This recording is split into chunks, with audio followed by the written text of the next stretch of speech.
Ici, nous sommes au Plan de Grâce, devant le local où sont stockés et triés des vêtements qui sont collectés sur le secteur pour aider les réfugiés à Vintimille. On va prendre le gros sac avant. Le petit est parti.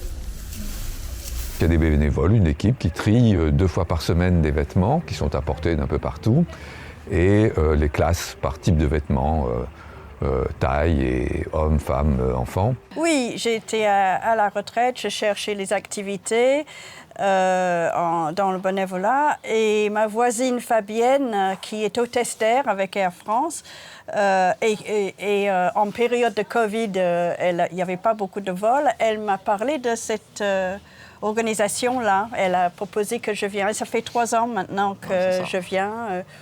Ici, il y a un point de collecte à Grasse qui fonctionne depuis 7 ans. Il y a un nouveau point de collecte qui s'ouvre à Nice, avenue Sainte-Colette.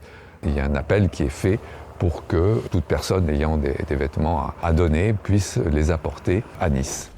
Les gens nous donnent des choses intéressantes.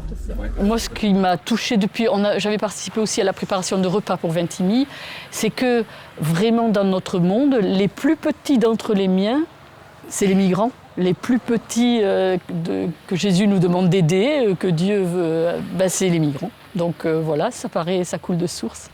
Venir en aide à cette initiative, c'est apporter des vêtements d'hommes propres, en bon état, taille S et M, des chaussures dans les tailles plutôt 43-45, des vêtements de femmes en moins grande quantité mais quand même, toute taille, et des vêtements d'enfants, disons adolescents, jeunes adolescents.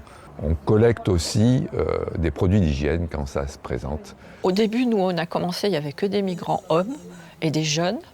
Et on se rend compte que maintenant, on en vient à donner aussi des vêtements pour les enfants et pour les femmes. Ce qui veut dire qu'il y a des arrivées autres que via la mer. Parce qu'a priori, il y a des migrants des Balkans qui arrivent. Donc ça touche une autre catégorie de population qu'on n'avait pas du tout avant, quoi. Donc c'est vrai que la générosité est importante parce qu'on a besoin de ça, quoi, pour eux. Et puis ce sont des gens comme nous quelle que soit la race, qui ont froid, qui ont faim, qui ont besoin comme nous de chauffage, de manger, de s'habiller, et puis voilà, quoi. Donc on ne fait pas de politique, mais on fait de l'humanité. Voilà, c'est ça. Voilà. Ouais. Et la politique, c'est à côté. Ah oui, non, c'est nécessaire, mais c'est à côté et nous, on s'occupe des besoins premiers des personnes. On est vraiment dans une humanité qui est belle, qui est forte, qui nous enrichit. Toutes ces personnes en migration, des gens qui sont à la rue, des gens qui ont déjà beaucoup souffert dans leur migration et qui souffrent encore parce qu'ils sont bloqués à Vintimille, qui souffrent encore parce qu'ils ne sont pas accueillis dans les structures d'accueil de l'État quand ils sont arrivés en France, qui sont des gens très résilients, qui ne baissent jamais la tête et qui continuent d'avancer malgré l'adversité. C'est difficile de dire que ça crée du bonheur, mais le bonheur est dans la rencontre, dans des échanges qui se nouent. Et j'en ai des exemples tous les jours à travers les accueils Welcome. Les échanges qui se vivent entre les familles d'accueil et les accueillis, c'est quelque chose d'exceptionnel. Regarde. C'est comme, moi je mets ça pour aller devant la télé, moi. C'est bien chaud.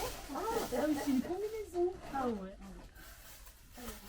Ici, c'est un tranche, le lait, c'est vinaigrette. Magnifique chemise. Ah ben, je veux ça, là.